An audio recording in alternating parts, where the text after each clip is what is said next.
प्रश्नोत्तर सत्संग माध्यम से प्रश्न जो है आया है। सुधाकर मिश्रा दिल्ली, उनका जो है प्रश्न 2-3 दिन से चल रहा है। उनका इच्छा है कि महाराज आपके जन्म से लेकर के वर्तमान पर्यंत का जीवन ही सुनाइए। तो मैं पहले 2 वीडियो में जो है अपना जीवन का जो है कुछ घटनाएं आपको सुनाया। ये तीसरा भाग है। पिछले वीडियो में बताया था किस प्रकार से मैं ये है सब भारतवर्ष का तीर्थ का भ्रमण करते करते एक संत भरतदास जी के साथ हम बम्बई पहुंचे। बम्बई में जो है दादर में जो है एक राम मंदिर था, वहां पर रुके। फिर वहां पर पता चला कि यहाँ पर मालाड में जो है बम्बई के जो मालाड है वहां पर कोई बहुत बड़ा मठाधीश रहते हैं, बहुत बड़े आश्रम है, करोड़ों की संपत्ति है, बहुत बड़ा आश्रम, साधु संत महात्मा बहुत रहते हैं। और वो हमारे ओडिशा के ही वो उनका जन्मभूमि है, ओडिशा के साधु है। तो मन में रुचि हुई कि भाई हमारे जन्मभूमि के ओडिशा के लोग महाराज है तो जाके मिलना चाहिए। तो मैं जा करके जे वहां पर मालाड में आश्रम में पहुंचा। देखा बड़ा आश्रम है, 16 एकड़ में फैला हुआ। बम्बई जैसी सिटी में 16 एकड़ जमीन बहुत होता है। बाग बगीचा, बढ़िया हनुमान जी का जो है मंदिर है, शंकर जी का मंदिर है और सब देवी देवता का है। लेकिन अभी पूरी तरह से निर्माण नहीं हुआ था। कुछ खंडहर टाइप के भी थे, कुछ मंदिर निर्माण हुए थे। लेकिन वहां पर देखा 50-60 साधु संत जो है प्रतिदिन रहते थे। वहां पर जो है भोजन पानी बनता था, संत की जो है सेवा होता था। तो मेरे को जो रुचि हुआ यहाँ पर कुछ दिन रहना चाहिए। और श्री जो महाराज जी थे मोहन जी, श्री 1000 श्री माधवदास जी महाराज, उनसे मैं मिला। तो उनसे बड़ा प्रेम संबंध भी हो गया। तो वहां पर कुछ दिन रुकने की इच्छा हुई। भरतदास जी तो अपना कुछ दिन रह कर चल दिए गुजरात। लेकिन वहां पर मैं देखा भक्ति का माहौल नहीं है। जितने भी वहां साधु संत रहते हैं ज्यादा करके वही मध्य प्रदेश के, बिहार के जो कुछ गृहस्थ लोग है, तिलक लगा करके 6 महीना जो है घर संसार देखते हैं, 6 महीना तिलक फिलक लगा करके बाबा जी बन के आ जाते हैं। ये सब अयोध्या में और हमारे बॉम्बे में कहां कहां बहुत जगह से फैले हुए हैं। तो वहां पर देखा सब गृहस्थ जैसा ही मारपीट झगड़ा, साधु संत में एक दूसरे को माँ बहन की गाली, किसके मुंह में न राम न शाम न कोई भगवत चर्चा, खाली बात सुबह शाम खा पी करके खाली गुंडागर्दी करना, झगड़ा करना, गांजा चरस पीना। मतलब आश्रम है लेकिन माहौल वहां का जो है मैं देखा वो भक्तिमय नहीं है। आश्रम ने गुंडागर्दी एक संसार का माहौल से भी और गया गुजरा है। तब मैं महाराज से कहा कि महाराज इतना बड़ा आश्रम है, इतना संपत्ति है, साधु संत भी आते जाते हैं, देश का बहुत बड़ा मतलब नामजादा आश्रम है वो। कुंभ मेला में जब जुलूस निकलता है साधु संत का, दिगंबर अखाड़ा का, तो ये आश्रम का जो है पहले जो है चतुर संप्रदाय का निकलता है, उसके पीछे महाराज जी का जो है नंबर रहता है। डाकोर इंद्र खालसा के नाम में जाना जाता है। भारतवर्ष के बहुत बड़े माननीय जो है ये गद्दी है। तो उनके महंत है महाराज। तो मैं सोचा कि यहां पर भक्तिमय माहौल होना चाहिए।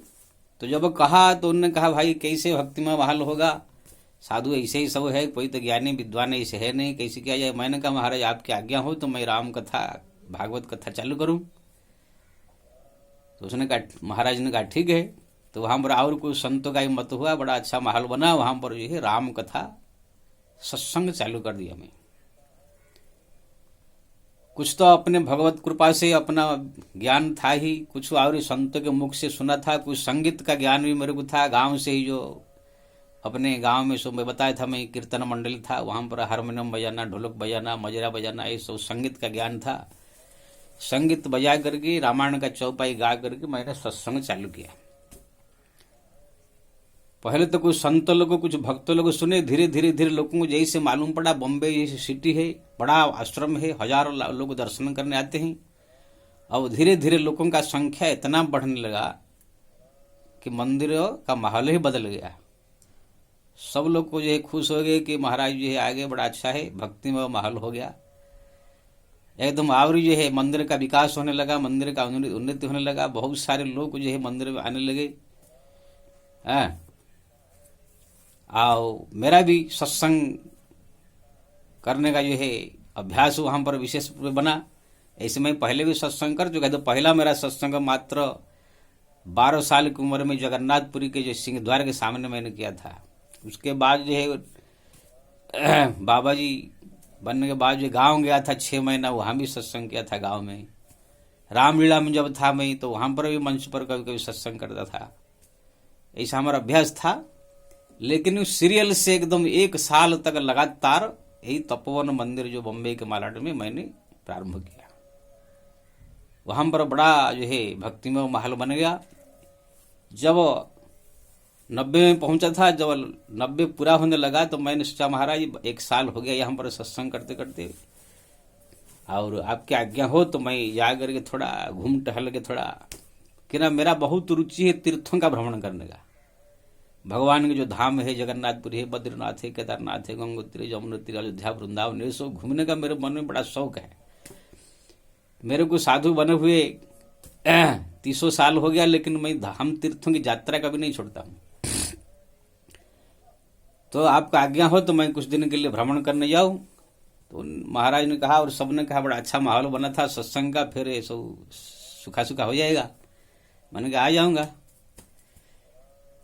तो मैं जो है वहां से विदा लेकर के पहले जो है सोचा कि वृंदावन, अयोध्या है, क्या बोलते हैं, गुजरात जाऊं, द्वारिका दर्शन करूं। तो वहां से द्वारिका चला गया। द्वारिका दर्शन करते हुए नारायण सरोवर, सोमनाथ, ये सब द्वारिका का दर्शन करते करते मैं साबरमती, अहमदाबाद के साबरमती में पहुंचा। वहां पर जो है उस समय हमारा आसाराम बापू जी इतना प्रकाशित नहीं हुए थे, लेकिन सुनते थे थोड़ा सा कोई संत यहाँ पर जो है रहते हैं। तो मैं साबरमती किनारे जब पहुंचा, देखा आसाराम जी बापू बैठे हैं एक मंच पर, एक चारपाई लगा करके। वहां पर सिर्फ 3 आदमी बैठे हैं, प्रवचन कर रहे हैं। 3 आदमी प्रवचन करते हैं। मैं आसाराम बापू जी को देखा। उस समय कोई मुझे जानता भी नहीं था। जब मैं पहुंचा, मेरे को देख कर, मेरा तो ये सब जटा जैसे इसे पहले से बांधता था, खड़ाऊ पहनता था, ऐसे कसाय वस्त्र। तो मेरे को देख कर बोले आइए आइए भोलेनाथ कह करके बुलाए, अपने पास में बगल में बैठाए। फिर उनका सत्संग जो है सुना। 3 आदमी सिर्फ थे, बैठे थे। उसके बाद वहां उनके आश्रम में कुटिया था छोटा सा, वहां पर खिचड़ी बना था, खिचड़ी खाया। उनसे विदा लिया कि महाराज मैं जा रहा हूं, मैं वृंदावन जाऊंगा। बोले कुछ दिन रहो। मैंने कहा नहीं, फिर कभी आऊंगा। इसे फिर विदा लेकर के मैं चला गया। वहां पर उनसे मुलाकात हुआ था। उसके बाद वहां से मैं तीर्थों का भ्रमण करते करते राजस्थान के पुष्कर और जितने भी सब तीर्थ सामने होया, घूमते घूमते मैं वृंदावन पहुंचा। वृंदावन जाते समय एक मेरे को जो है ट्रेन में जो है, मैं तो बिना टिकट में ही जाता था ट्रेन में, पैसा इतना था नहीं, बिना टिकट से ही जाते थे हम सब। नीचे बैठ के हमको जो है दर्शन करने से मतलब कोई नीचे ऊपर से कोई मतलब था नहीं। तो वहां पर एक दिन मैं ट्रेन में जा रहा था, जो मेरे पास पैसा कुछ था नहीं ना, क्योंकि ना मैं देखो तब बम्बई सिटी में प्रवचन भी किया था 1 साल, इतना भीड़ भी हुआ था। लेकिन मैं किससे मांगता नहीं हूं पैसा, धन दौलत किसी से मांगता नहीं। है हमारा ये एक सिद्धांत है। मैं जो कुछ भी मांगता हूं भगवान से मांगता हूं। भगवान की इच्छा जब वो देंगे, नहीं तो नहीं। इसीलिए मेरे पास जो है उस समय जो कुछ ऐसे आर्थिक परिस्थिति ऐसे ठीक नहीं था। अब भगवान जब विशेष कृपा करेंगे तब मिलेगा। अब किसी से तो मांगना है नहीं। लेकिन अब साधु संतों महात्मा को ये पब्लिक से मांगना ये ठीक नहीं। भगवान के भरोसे में रहना चाहिए। अब भगवान के भरोसे में आप रहिए तो भगवान आपका सब कार्य पूरा करेंगे, आपकी सब इच्छा पूरा करेंगे। ये मैं जीवन का बड़ा अनुभव मैंने बताया देखा। आजकल जो सब कथाकार प्रवचनकार सब जो है मांग मांग के सब जो है एक बदनामी फैला दिया है। जहां भी जाओ तो लोग सब पैसा मांगने वाले आगे ऐसे कहते हैं। नहीं तो पहले संत साधु महात्मा थे नहीं, ऐसे कथाकार लोग साधु संत नहीं है, सो गृहस्थ वाले ही सो कथाकार बन गए हैं। तो मेरा के सिद्धांत है भगवान के भरोसे किससे मांगना नहीं, और जहां पर मांगने की बात आ जाएगा तो मैं भूखा रह जाऊंगा, प्यासा रह जाऊंगा, लेकिन किससे बोलूंगा नहीं, केवल भगवान से। ये हमारा सिद्धांत है। तो जब मैं ट्रेन में जा रहा था, मेरे पास पैसा नहीं था और लंबी यात्रा थी, तो वहां पर जो है भूख लगा, कुछ खाने को था नहीं। सब लोग ट्रेन में तरह तरह की सामग्री खरीद के खा रहे थे, लेकिन मैं भूखा प्यासा बैठा हुआ था और भगवान का नाम ले रहा था। देखिए भगवान की कैसी कृपा है, जब उनके भरोसे में रहो तो सब काम हो जाता है। राम नाम कल अभिमत दाता, हित पर लोक लोक पित माता। तुलसीदास जी ने कहा अगर हरिनाम के प्रति आपका निष्ठा है, भगवान के प्रति भरोसा है, तो पिता माता की तरह यहाँ भी वो पालन करेगा और मरने के बाद भी कल्याण करेगा। तो अचानक वहां पर जो है भगवा वस्त्र पहन के साधु साधुआइन जैसे लगते थे, दो पति पत्नी चढ़े। मैं नीचे बैठा हुआ था बाथरूम के पास। बोले आप यहाँ क्यों बैठे? ना मैं ऐसे जा रहा हूँ, टिकट फिकट तो है नहीं, ऐसे वृंदावन पहुंचना है। तो बोले आओ हमारे पास बैठो। अपने पास बैठा है, बढ़िया बढ़िया सब भोजन बना के लाए थे, परोठा, सब्जी, खीर, तरह तरह की जो भोजन कराया, फल फूल भी उनके पास, मिठाई बहुत सब था। पूरा रास्ते भरा हमको जो है भोजन कराते कराते वृंदावन तक पहुंचाया। वृंदावन पहुंचाने के बाद जो है वो लोग बोले कि आप जो है रिक्शा वाले को बोला है, बोले कि उनको अमक सुदामा कुटी नाम के आश्रम है वृंदावन, वहां बोले उनको यहाँ वहां पहुंचा दो। कि ना वो लोग को गृहस्थ परिवार वाले से पति पत्नी थे, इसलिए शायद बोले अपने आश्रम में नहीं ले गए, लेकिन आश्रम दिखा दिया कि ये हमारा आश्रम है, आप अगर मिलना चाहे तो यहाँ आ सकते हैं। तो आश्रम मैंने देखा, फिर मैं बोला ठीक है, सुदामा कुटी में पहुंचा दी। वहां पर सुदामा कुटी में जो रह कर वृंदावन का मैंने दर्शन किया। जब सोचा कि अब बरसाना जाना है, गोकुल जाना है, मथुरा सब देखना है, तो मैं सोचा कि वृंदावन से जाते समय जो है इनको मिल ले थोड़ा। जैसे मिलने के लिए गया, जिस जगह पर बताया था यह हमारा आश्रम है, वहां पर पूछा तो वहां पर कोई आश्रम था नहीं। वहां के लोग बोले महाराज यहाँ कोई साधु संत नहीं है, कोई आश्रम नहीं है, ये तो हम सब परिवार वाले संसारी लोग रहते हैं, आपको शायद भ्रम हो गया। मैंने कहा अरे भाई अभी 2 दिन पहले मेरे को लाए हैं साथ में, रास्ते में खिलाते खिलाते, फिर यही जगत है, यही घर में घुसे लोग। तो बोले महाराज वो घर वाला है, बोले महाराज कोई नहीं है, साधु संत है, आपको शायद भगवान की कुछ ऐसी कृपा होगा, लगा होगा ऐसी। मैं समझ गया वो कोई साधु साधुआन नहीं थे, स्वयं भगवती राधा और कृष्ण अपना वेश बदल करके हम जो भोजन कराते हुए पूरा व्यवस्था करते हुए वृंदावन पहुंचा दिया। वहां पर एक दिव्य अनुभव हुआ। तब वहां से मैं जो पैसा तो मेरे पास था नहीं, पैदल पैदल पैदल मथुरा गया, मथुरा दर्शन किया कृष्ण जन्म। फिर वहां से पैदल पैदल जो है गोवर्धन, कभी कभी कोई ट्रैक्टर मिल जाता था, कोई ट्रक मिल जाता था, उसमें भी कभी कभी पड़ जाता था। मैं बरसाना पहुंचा, राधा कुंड, श्याम कुंड, पूरा ब्रज का जो है वृंदावन का 84 कोस है, ये सब घूमना था मेरे को। अब बरसाना से मैं जो है फिर वृंदावन आ रहा था, क्योंकि वृंदावन आएंगे तो फिर गोकुल और ये सब देखना है, इसलिए मैं चल फिर वृंदावन। तो मैं वहां से निकला तो शाम हो गया था निकलते समय। अब मैं सोचा रात में ही निकल जाऊंगा, सुबह तक पहुंच जाऊंगा वृंदावन। 55 किलोमीटर है बरसाना से वृंदावन।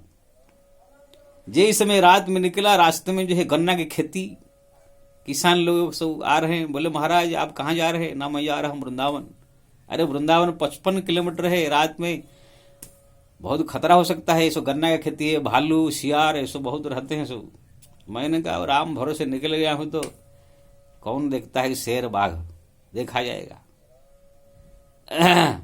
तो इसी प्रकार भगवान का नाम जो है कीर्तन करते ही आगे निकल रहा था। 12 बज गया रात में, तो देखा एक रिक्शा वाला जो है बरसाने की तरफ से आ रहा था वृंदावन के लिए। बोला महाराज कहाँ जा रहे हो? मैंने कहा जा रहा हूँ वृंदावन। ना बढ़ जाओ। मैंने कहा भाई मेरे पास पैसा नहीं। अरे बाहर बैठा, मैं जा रहा हूँ, बढ़ जाओ। मैं बैठ गया, वो लेकर वृंदावन के जो है श्रीरंगम जो मंदिर है वहां पर मेरे को छोड़ा। बोला महाराज कहाँ जाना है? मैंने कहा सुदाम कुटी जाना है। मैं सोचा कि इनको कुछ देना चाहिए, धन्यवाद भी देना चाहिए। उत्तर करके सोचा कि शायद झोली में 1-2 रुपया पड़ा होगा तो मैं दे दूं। मैं झोली देख कर ये कर रहा हूं, अचानक देखा तो रिक्शा वाला गायब है। अगर वो चला होता तो वही रोड, एक ही रोड है, उसी रोड में जाते हुए दिखाई देना चाहिए। कोई रोड में जो नहीं, अंतर ध्यान हो गया तुरंत।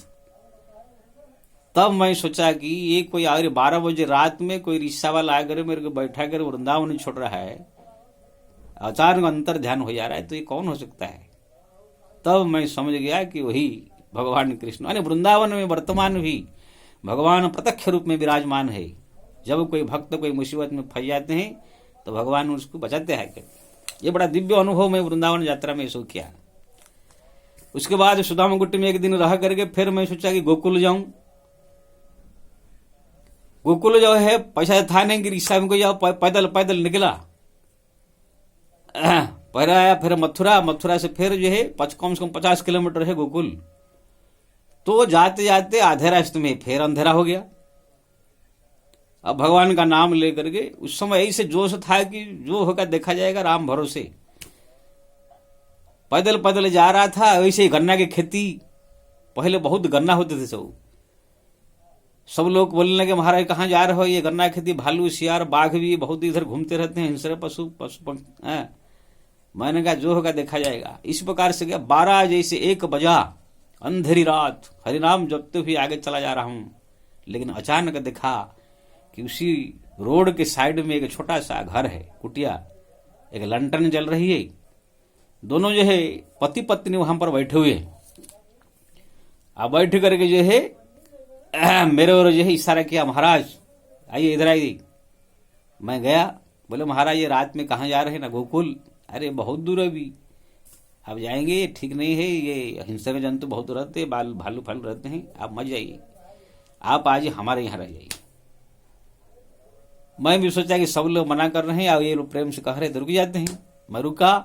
मेरे को याद है बढ़िया रोटी और उड़द का दाल, भिंडी का सब्जी और परवल का सब्जी, बढ़िया भोजन कराया। एक बढ़िया ग्लास में गर्म दूध दिया पीने को। अब बोले कि महाराज आज यहाँ रुक जाइए। खटिया बिछा दिया, मैं सोया। दोनों पति पत्नी मेरे चरण दबाए। पूछे कि महाराज कहाँ से आए हो, कहाँ से? मैं पूछा कि जगन्नाथपुरी हमारा उड़ीसा जन्मभूमि में, ऐसे गोकुल ब्रजमंडल दर्शन करने आया हूँ ना। ठीक है दर्शन कीजिए, लेकिन ऐसे खतरा मोल लेते हैं आधी आधी रात में। भाई राम भरोसे, भगवान के भरोसे निकला। पति पत्नी दोनों चरण दबाया, सेवा किया। वो लोग जाए विश्राम किया। सुबह उठा, वहां पर बरगद का पेड़ था, उसके बगल में कुआं था। उसी कुआं में स्नान किया, नित्य कर्म आदि पूजा पाठ करके जाने को तैयार हुआ। पति पत्नी मेरे को जो है तुरंत गरम गरम परोठा और सब्जी ला के दिया। बोला महाराज रास्ते में खा लीजिएगा, थोड़ा अभी नाश्ता कर लीजिए। 1 गिलास दूध दिया पीने को। अब बोले कि आते समय गोकुल से फिर आगे मिल के जाइएगा। मैं कहा ठीक है जरूर। मैं जो है आगे बढ़ा। एक ट्रैक्टर जा रहा था, उसी ट्रैक्टर गोकुल जा रहा था, उसमें बैठ के मैं गोकुल पहुंच गया। गोकुल में 2-3 दिन तक घूमा। घूम के फिर वही रास्ते में पैदल पैदल पैदल आया। वही बरगद का पेड़, वही कुआं जहां मैं स्नान किया था, सब है, लेकिन वो झोपड़ी नहीं है। वहां पर एक आदमी हल चला रहा था खेती में। पूछा कि यहाँ पर एक झोपड़ी था, पति पत्नी यहाँ रहते थे, मैं जो 2 दिन पहले यहाँ पर जो है रुका था। बोले महाराज ये तो हमारा खेती है, यहाँ कहाँ से पति पत्नी आएंगे? यहाँ पर कौन रात में यहाँ पर रहेगा? ये आप फिर भूल गए? मैंने कहा नहीं भूला, यही बरगद का पेड़, यही कुआं में स्नान किया था मैं, यही जगह है। तो समझ गया कि महाराज शायद आप खतरा में जा रहे थे, इसलिए भगवान कृष्ण ही आकर आपका व्यवस्था किया। ये वृंदावन में भगवान की इसी लीला बहुत होता है, भक्त मुझे सदैव सुरक्षा करते हैं। तब मेरा आंखों में अश्रु आ गया, धन्य है धन्य है। मेरा जो है भोजन कराया, स्वयं राधा रानी भगवान चरण दबाए, लेकिन मैं पहचान नहीं पाया। इसी प्रकार से वृंदावन में रहा मैं जो 5, 7, 8 दिन, बड़ा दिव्य अनुभूति हुई। इसी प्रकार से जो है मैं फिर वृंदावन से जो है फिर अयोध्या गया, अयोध्या फिर काशी, फिर वहां से बैद्यनाथ गया होते हुए फिर जगन्नाथपुरी, फिर जो है तिरुपति बालाजी, रामेश्वरम, कन्याकुमारी, श्रीरंगम, किष्किंध्या, सबरी आश्रम, इधर पंढरपुर, कोल्हापुर होते हुए सब भ्रमण करते करते करते करते करते करते भगवान का नाम लेते हुए अकेले अकेले भ्रमण किया। बड़े बड़े संत से मुलाकात हुआ, बड़े बड़े आश्रम का जानकारी हुई, कहीं सत्संग हुआ, कहाँ पर। इस प्रकार भ्रमण करते करते मैं जो है फिर नासिक में पहुंचा। नासिक में जो है उस समय कुंभ मेला का आयोजन था, समय हो गया था 1991।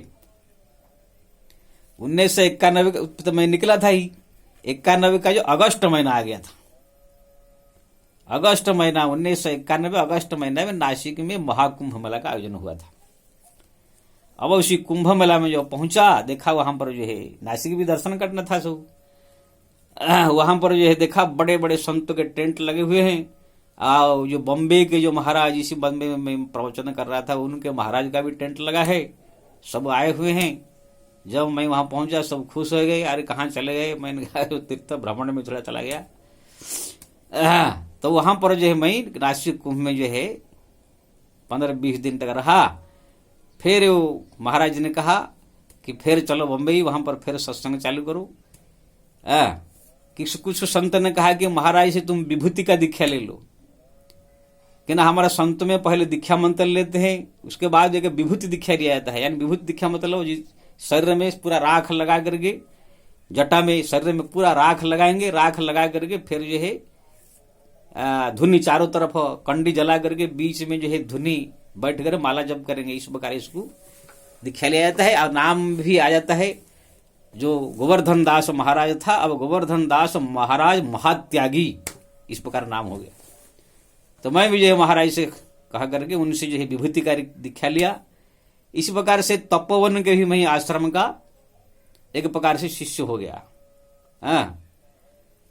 देखिए भगवान की कृपा, कैसे कैसे कैसे सब लोगों से मुलाकात हो रहा है। फिर जो है उनके साथ बॉम्बे में आया। बॉम्बे में कुछ दिन फिर सत्संग हुआ। सत्संग होने के बाद फिर वही परिस्थिति आया, ऐसे माहौल बना। फिर आगे की प्रसंग जो है क्या हुआ मैं आगे बढ़िया बताऊंगा। फिर आज इतना है। जय श्री राम।